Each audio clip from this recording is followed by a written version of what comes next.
Hello friends, now we are going to study Newton-Raphson method part 2.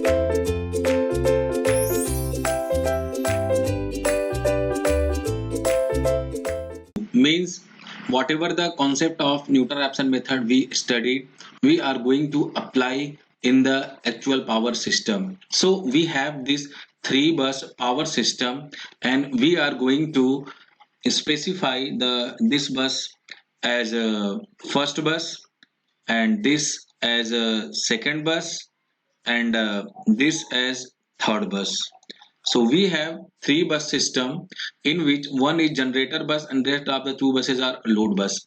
So correspondingly I am writing the specified values at nearby bus. So this will be V1 and del 1, this will be slack bus. So V1 and del 1 will be specified. This will be P2 and Q2 will be specified, and here P3 and Q3 will be specified. So I am going to write here the specified quantities basically. So what will be the specified quantities? Specified quantities, whatever we written above, now I am going to write here, that is V1, del 1, P2, Q2, P3 and Q3. And what will be the value of unspecified quantities? Unspecified quantities. Unspecified quantities.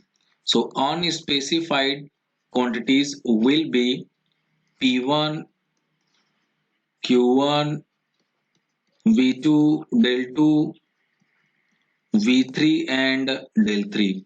So what our main aim? Our main aim is to find out these unspecified quantities. So when we are solving with the help of Newton-Raphson method, so first we have to take the initial guess. So initial guess we have taken V2 naught, V3 naught, del 2 naught and del 3 naught. So initial guess, either in the question it will be given or we can assume with our choice. At the end of the final solution we will get our final solution. So guys,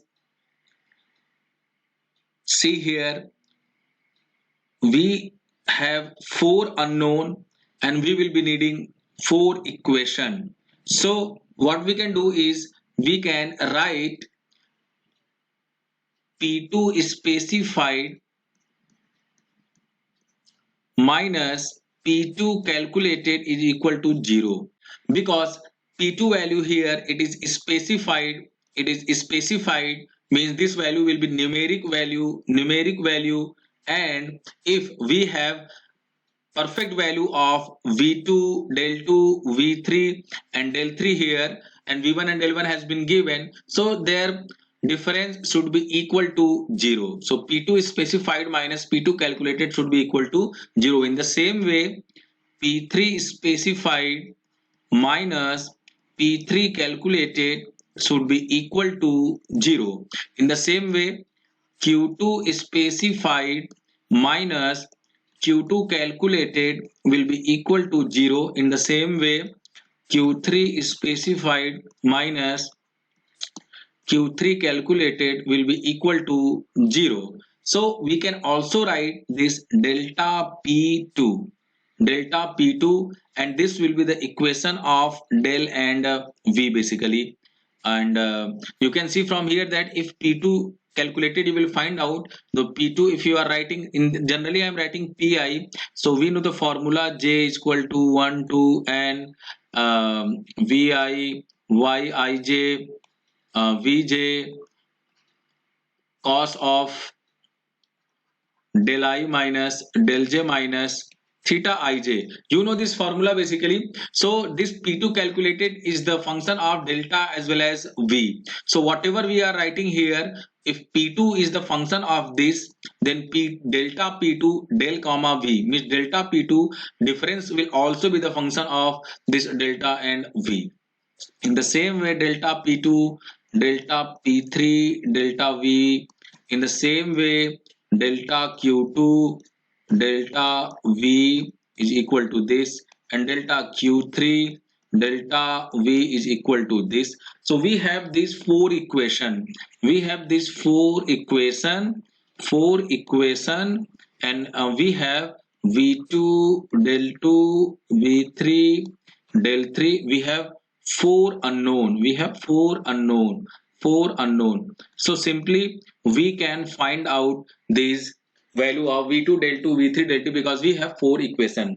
The question came in your mind that why we have not written the power mismatch. This is called as power mismatch. This is called as power mismatch function. This is called as power mismatch function. So why we have not written the power mismatch function for P1 and Q1? Because P1 and Q1 are not specified. P1 and V1, P1 and Q1 are not specified, so we cannot write the equation of P1 and Q1 clearly. You can understand here.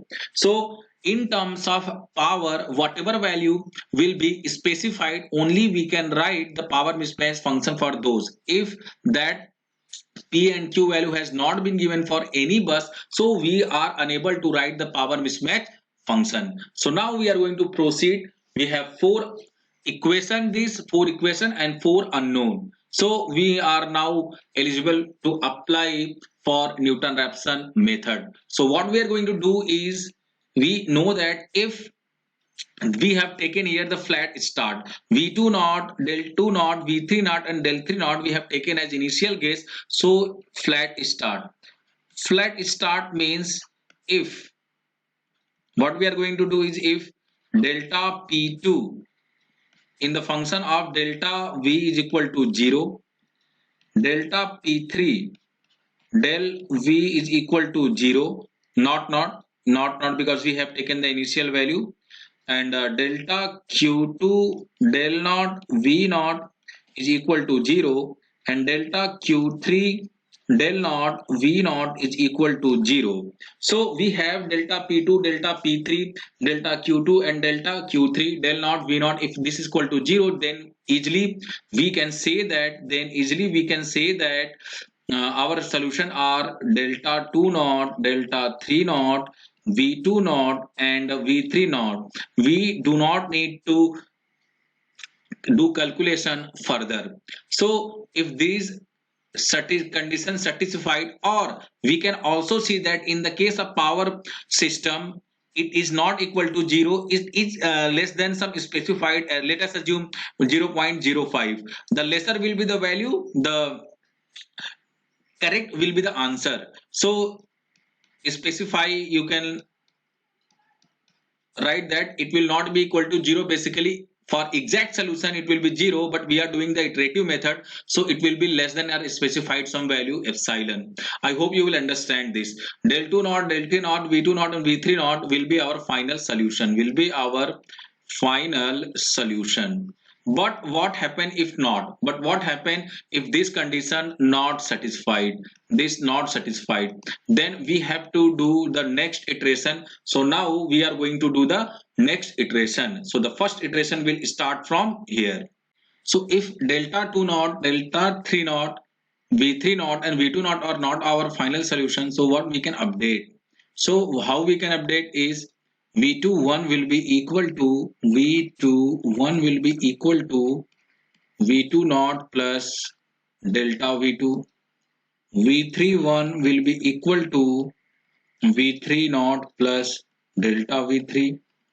Delta V2 can be plus or minus. Delta V3 can be plus or minus. It is clear here. Delta 2 will be equal to delta 2 naught plus delta del 2, and delta 3 will be equal to delta 3 naught plus delta del 3 here. So guys, if delta P2 naught will not equal to 0, so now delta P2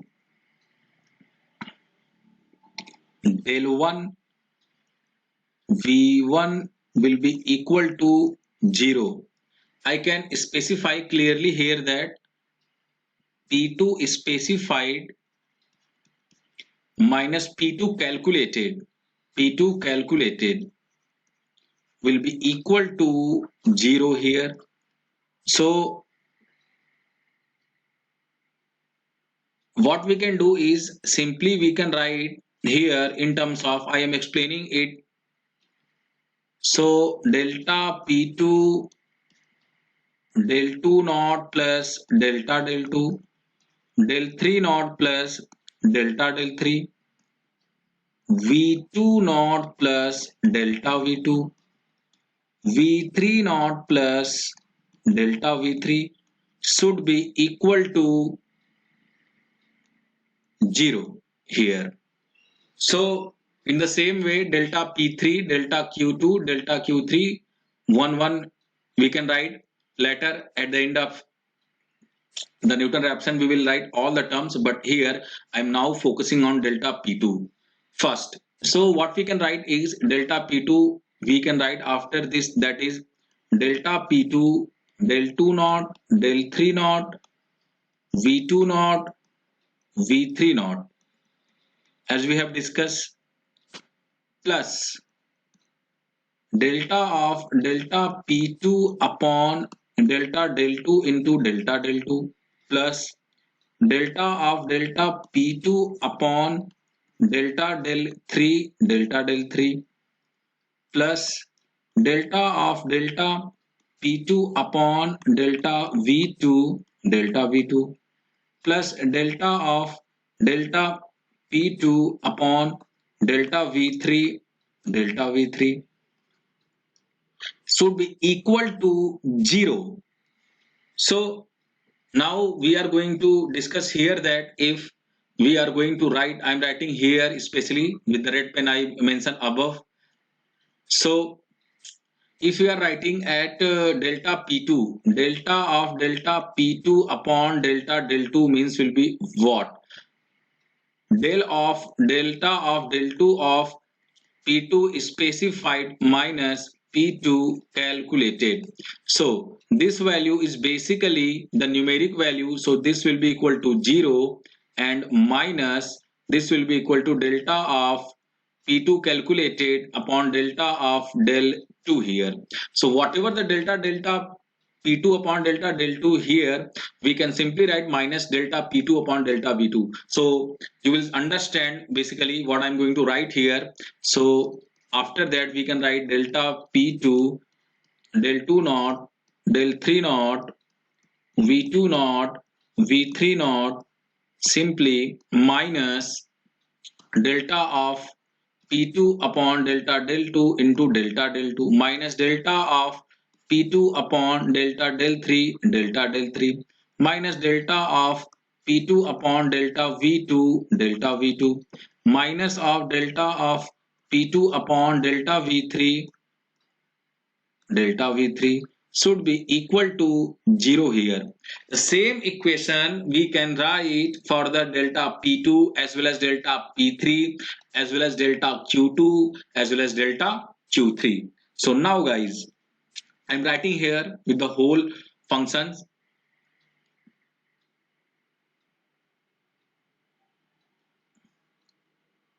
Delta P2, delta P3, delta Q2 and delta Q3.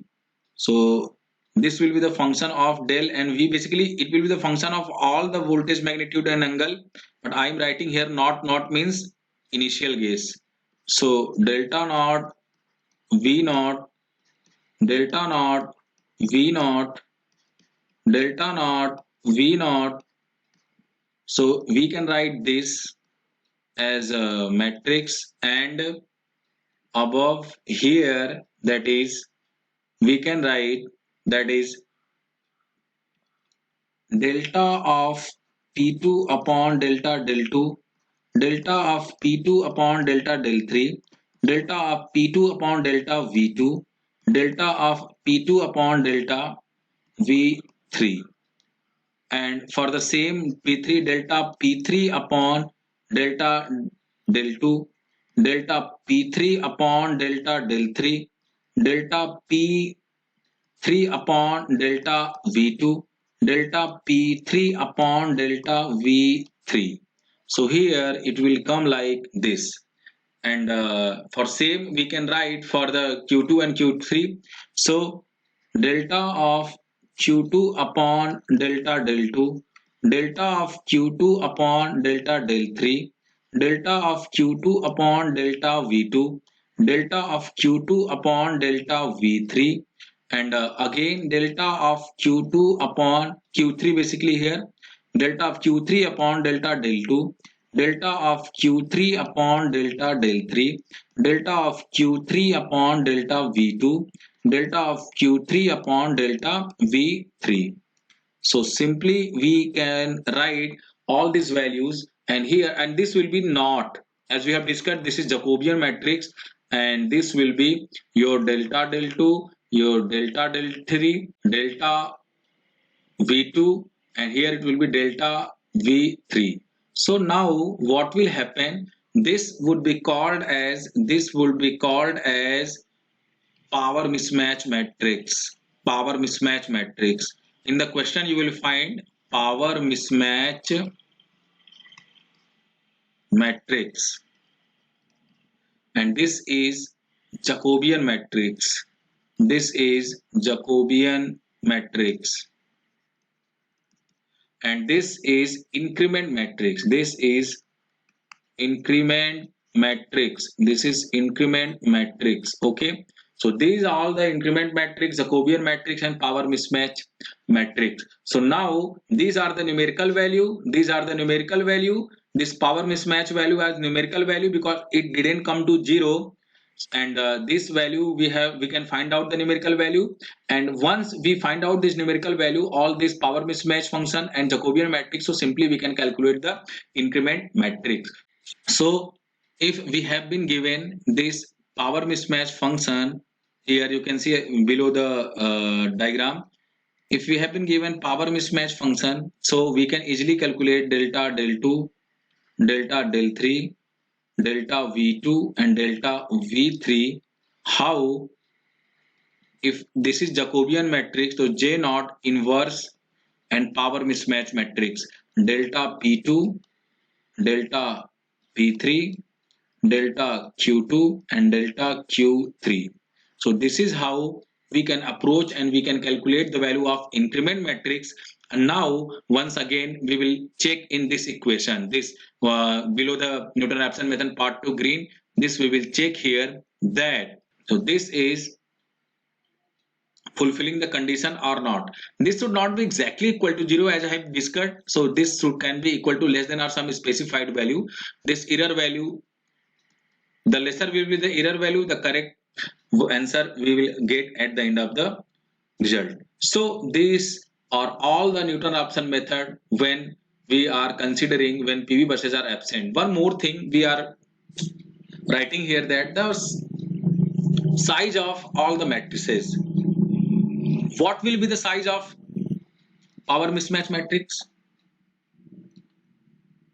For the 3 bus we have seen here that this is 4 cross 1, but for n number I am writing here, for n number we are writing for n buses.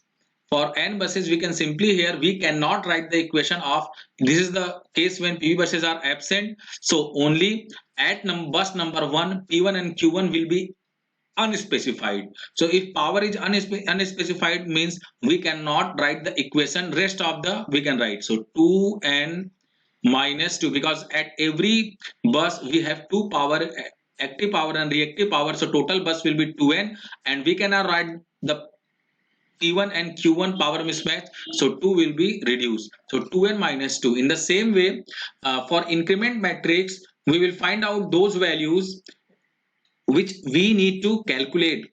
So at bus number 1 only V1 and del 1 has been specified, otherwise all the load buses we have to calculate delta and V. So total number of delta and V will be 2n, but V1 and del 1 we do not need to calculate, so here it will be 2n minus 2. So if this matrix has size this cross 1 and this matrix has size this cross 1, so simply we can write the size of Jacobian, that is 2n minus 2 cross 2n minus 2. So here it is all about this Newton-Raphson method. In the next lecture we are going to discuss about the Newton-Raphson method when PV buses will be present. Thank you guys.